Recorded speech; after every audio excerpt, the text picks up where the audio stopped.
All right, shalom, shalom, shalom. Welcome once again to another video review with your Akazaki Yahoo, representing the AOY Army of Yah. Hallelujah. All praises to the almighty power of Israel. All right, ladies and gentlemen, the topic of discussion at this moment in time, Ibrahim Traore, 10 projects that are trembling the West. This brother here is making big waves, and he's got these other people looking crazy at themselves because he's doing for his people, which is a very Israelite trait. So let's get directly to the video without any procrastination. Let's get to it. Let alone some basic social services. That's why we decided to revolt and take the destiny of our countries into our own hands. Burkina Faso is no longer just rising. It's building something the world was never supposed to see. And today, we are going to show you 10 projects that Traore has started that have changed Burkina Faso forever. Let's get started.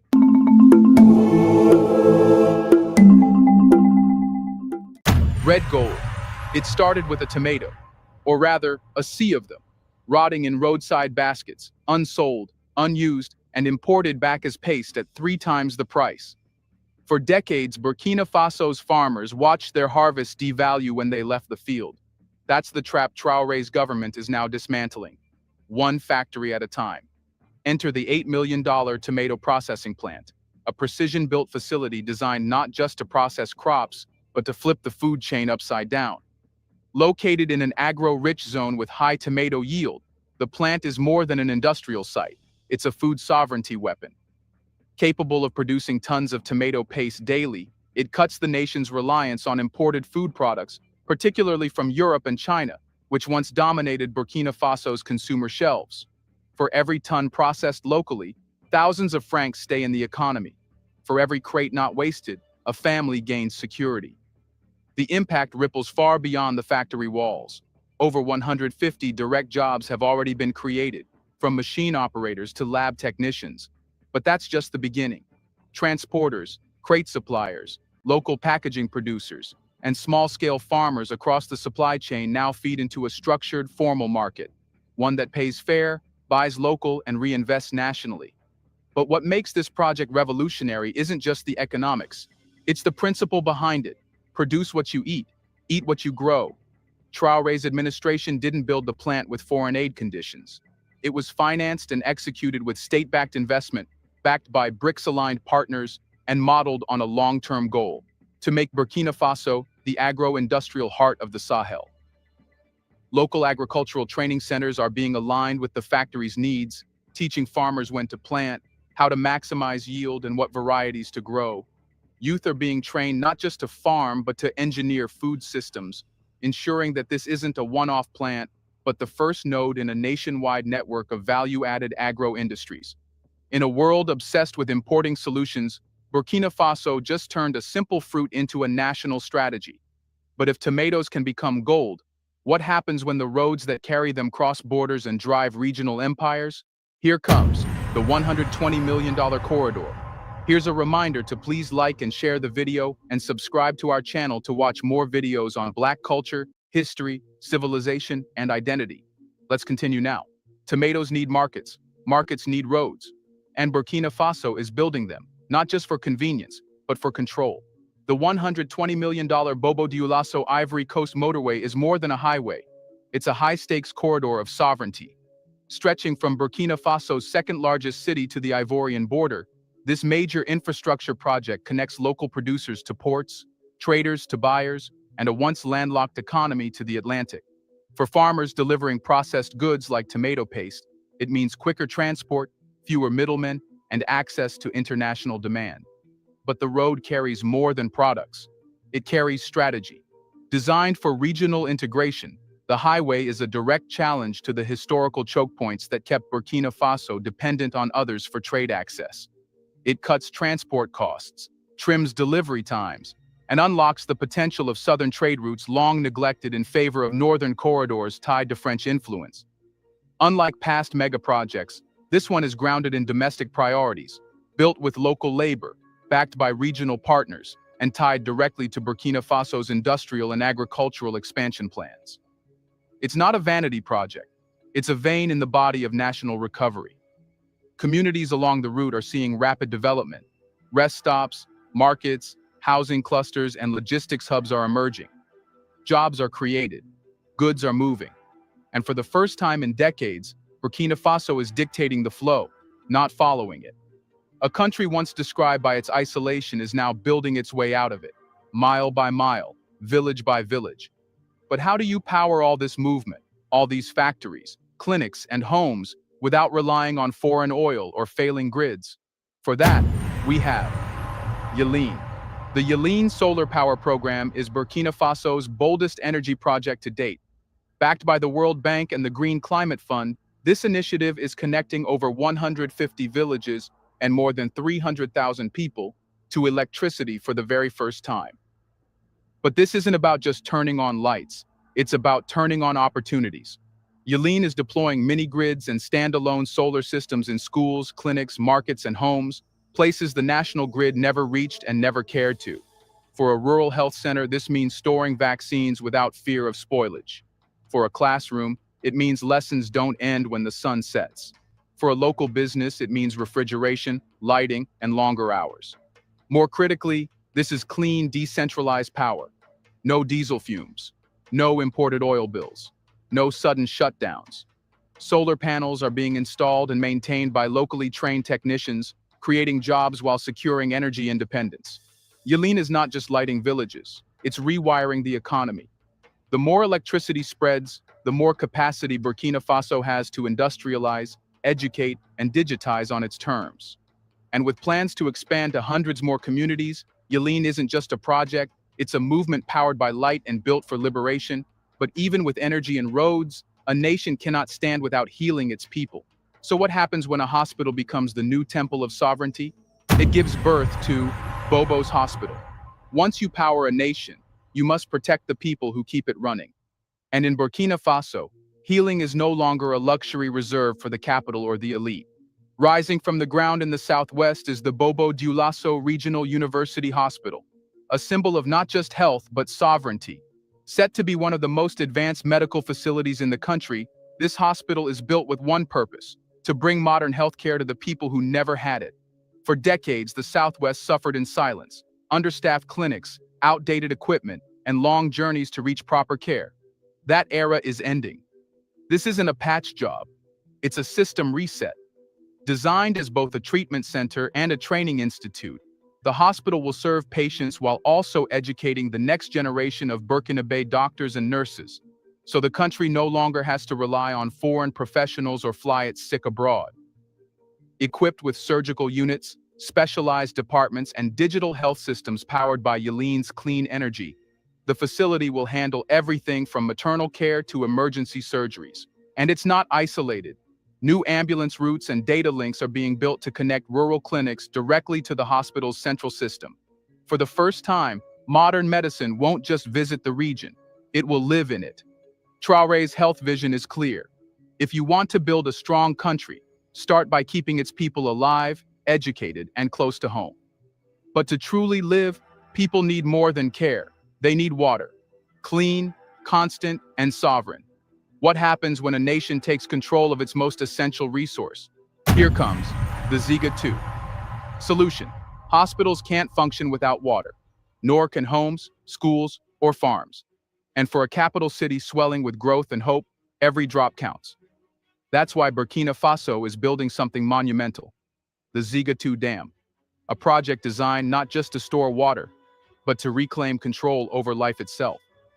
Located near Ouagadougou, this dam is being constructed to address the capital's chronic water shortages. It's not just a matter of convenience, it's about survival. During dry seasons, taps would run dry, forcing women and children to walk kilometers. Hospitals rationed water, businesses stalled, urban life cracked under pressure. Ziga 2 is designed to change that, permanently. When completed, the dam will provide a stable, clean water supply to hundreds of thousands of city residents, supporting both domestic and industrial use. It's being paired with modern filtration systems, solar-powered pumping stations, and updated distribution pipelines to ensure water not only flows, but flows clean. What sets this project apart is its resilience-first design. Climate-adapted infrastructure, local workforce employment, and governance that prioritizes public access over private profiteering. It's water for people, not for export. And it's not just about the city. Ziga 2 is part of a broader national plan to expand rural water systems, protect aquifers, and introduce rainwater harvesting in agriculture, tying clean water directly into food security and public health. With energy from the sun and water from its land, Burkina Faso is reducing dependence in every essential sector. Once water flows and roads connect, the next question is, where do people live and how? In a country where urban sprawl once meant overcrowded slums and fragile infrastructure, Burkina Faso is changing the blueprint, starting with the Faso Mayo Urban Development Project. This isn't just about building houses, it's about designing a future where cities grow with dignity, equity, and strength. At its core, Faso Mayo aims to construct 50,000 new residential units, affordable, sustainable, and tailored to Burkina Faso's climate and culture. But this isn't a real estate scheme for the wealthy. These homes are for teachers, nurses, laborers, and families, people who've long been priced out of livable cities. And it doesn't stop at housing. The project includes wide roads, public transport hubs, green spaces, and modern drainage systems. Schools, clinics, markets, and playgrounds are woven into the urban design. The goal is simple: no more separating basic services from daily life. Even more radical is the method. Faso Mayo is being built using locally sourced materials and local labor, injecting cash directly into the domestic economy. Brickmakers, electricians, carpenters, and young urban planners are being trained and hired en masse, turning construction into a national employment engine. It's not just city planning, it's national planning. And as people move into these new homes, powered by solar grids, watered by new dams, and linked to job markets through fresh roads, they're not just finding shelter. They're finding belonging in a country that finally builds with them in mind. A home means stability. A job brings income. But without a bank that understands the people it serves, wealth never grows. It leaks. That's why Burkina Faso has launched Burkinlum. It's the first ever state-owned bank, built not to profit from its citizens, but to empower them. For decades, access to financial services was the privilege of the few. International banks dominated the market, focusing on urban elites, foreign trade, and safe bets. Rural communities, small businesses, and the informal economy were left behind, unbanked, unprotected, and invisible. Burkindlum is rewriting that story. With a mission to serve ordinary Burkinabe, the bank is designed to extend financial access deep into the heart of the country. From urban neighborhoods to remote farming villages, Burkindlum is offering basic accounts, low-interest loans, microcredit for women, and mobile banking services, in local languages, with local staff. It's not just a bank, it's an instrument of economic inclusion. Young entrepreneurs can now access startup capital. Farmers can secure loans to expand their output or buy machinery. Families can save money without traveling for hours to the city. This isn't charity, it's strategic national empowerment. What's more, Burkindlum is integrated with other state reforms. Housing projects are supported by tailored mortgage products. Agricultural cooperatives are receiving group financing. And digital platforms backed by the upcoming national data centers allow secure transactions across the country. For the first time, the financial system isn't working against the poor. It's working for them. But empowering citizens with access is just the first step. You can't build a modern country on paperwork. In a world where power flows through fiber optic cables and cloud servers, digital control is national control. That's why Burkina Faso isn't just connecting its people, it's building the infrastructure to own its digital future. At the center of this revolution is PAC Digital, the $150 million digital transformation acceleration project aimed at launching the nation into a new era of governance, service delivery, and economic opportunity. 2 national data centers, now over 70% complete, will soon anchor this transformation. These aren't just storage facilities. They are sovereign information fortresses, designed to house government records, financial data, education systems, medical databases, and civil registries under Burkinabe control. With this digital backbone, public services are moving online. Citizens will be able to apply for IDS, land titles, permits, and even school enrollment from a mobile phone. No more queues, no more bribes, no more red tape. But PAC Digital is doing more than digitizing the government. It's bridging the digital divide. Network coverage is being expanded to at least 500 underserved localities, from isolated Sahelian villages to newly developed urban zones. Digital literacy programs are training youth, women, and small business owners to navigate and thrive in an online economy. And new legal frameworks are being introduced to protect user data, encourage innovation, and guard against foreign surveillance. With Burkindlam integrated into the system and public services now online, a new digital ecosystem is emerging. One where power lies not in connections to Paris or Washington, but in local servers, local code, and local control. You can digitize the government, launch a national bank, and build smart cities, but if people still wake up without water, the transformation remains incomplete. In Burkina Faso, Traore's administration knows this truth well.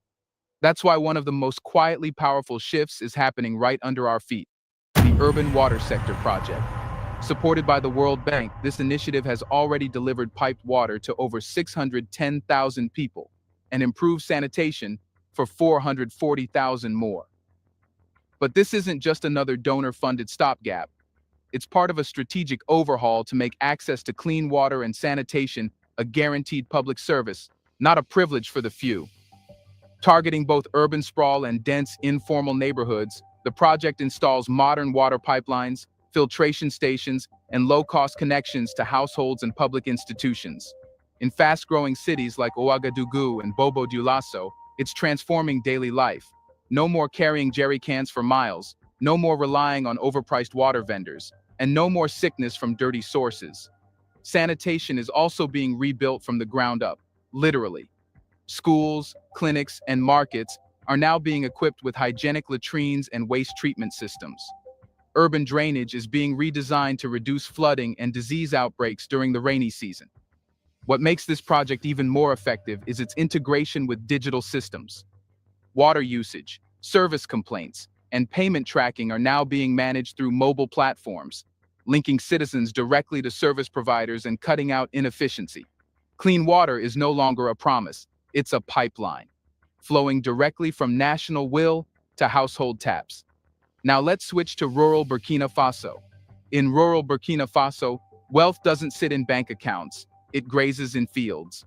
Livestock is more than tradition. It's currency, inheritance, protein, and power.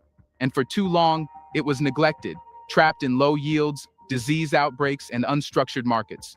That's why Traore's government, with support from the World Bank, has launched the Livestock Sector Development Support Project, a quiet revolution walking on four legs. This isn't about expanding herds. It's about modernizing an entire economy. From veterinary care to commercial feed production, the project is injecting science, infrastructure, and capital into a sector that supports millions of Burkinabe. Herd health programs are being scaled across provinces, including vaccination drives and the training of mobile veterinary teams. This alone has dramatically reduced livestock mortality, increasing both food supply and income stability. But the ambition goes further. New processing facilities are being established for milk, meat, and hides, transforming raw goods into market-ready products. Cold chain logistics and storage units are being introduced to cut waste and expand trade windows. And targeted credit programs, many offered through Burkindlam, are giving small herders access to loans to invest in better breeds, feed systems, and business growth. What was once informal and vulnerable is becoming commercial, resilient, and strategic. The Livestock Project also intersects with other national goals. It supports food security, empowers rural women who often manage small ruminants, and strengthens Burkina Faso's regional export capacity. With cross-border trade routes opening and value-added production on the rise, cattle and goats are no longer just survival, they're becoming engines of economic growth. And with all the systems in place, from roads to energy, water to digital banking, the animal that once symbolized subsistence now represents something far more radical, a nation that refuses to be underestimated. So Burkina Faso is no longer waiting for change. It's building it. From solar power to sovereign banking, tomato plants to smart cities, this is a blueprint for true independence. One project at a time, the nation is rising, not with noise, but with purpose. And the world can no longer look away. Do you think more development is happening in Burkina Faso than in the West? Let us know in the comment section if the West now needs Burkina Faso's help instead. Do you want to watch more videos like this one? If so, subscribe to our channel and press the bell icon next to it. We have decided to bring videos on something. As always, links in the description box. Wow. So, what can we say here? What are we dealing with here? What we're dealing with is simple and plain. We're dealing with a place that knows how to get things accomplished. That's Burkina Faso. And their leader is working for the benefit of his people. That's Burkina Faso. That is Ibrahim Traore. This brother is doing everything he can to leave a lasting positive legacy for this nation. He's putting them in the position to win. That is exactly what the Most High would have for the children of Israel. So it's not a far stretch that this brother could be thought of as an Israelite, because he's doing that an Israelite would do for the benefit of the people, for the benefit of the nation. He's moving in that very, very, very same direction. And that is imperatively important for the benefit of the people. Wow. I mean, from getting the tomatoes situated so that they can move that forward. You know, let's just give this brother a hand, man.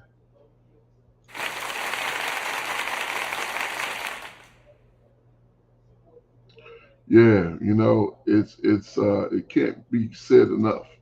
It can't be better stated than for it to be exactly what it is. When you build in your country for the benefit of your people, hospitals, making sure they got water ongoing, making sure that things are taken care of for your people in these situations and these circumstances. I mean, what else can you ask for? What could you possibly ask that would be better than this? Seriously. Truthfully. Shoot, I need to be in Burkina Faso. I'd be glad to get out there and help and lend a hand or anything that I can do to assist with getting this completed, with getting this to completion. I know they don't need me to do it, but heck, I'd be happy to do so. And think of everybody that took that initiative. What can I do to help? How can I assist? What would the country be if you went in there and put your bid in? Not for the sake of, oh, I want to put my name on something, no. But for the sake of, this will be a good place for the next generation. This will be a good situation for the next generation. If they have clean water, if they have hospitals, if they have food that they can count on, if they know how to maintain the infrastructure, they have roads that they can use. That'll put us in the very best situation possibly. All praises to the Most High. Things are happening for these people here in this country, and I'm thankful. I'm absolutely thankful. All right, we'll go ahead and close it on out. All praises to the Most High for a wonderful, informative video. And again, link is in the description box. Shout out to Black Culture Diary for putting this together and showing us what's going on in Burkina Faso, because that is exactly what we need. to know what's going on and how this brother is improving this particular situation for his people, likely our people. All right, we do this now. We do this for a specific purpose. Why do we do it?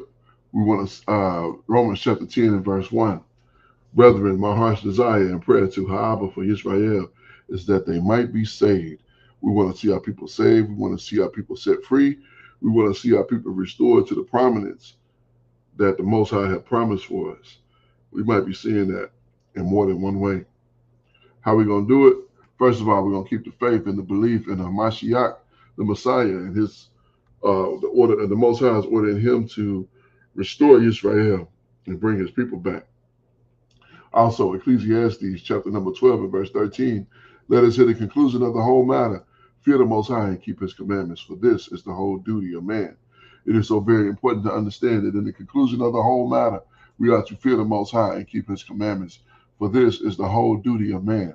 At the end of the day, when it is all said and done, all the dust is settled, and all the smoke is cleared, we will be judged, or rather we have feared the Most High and kept his commandments. Why?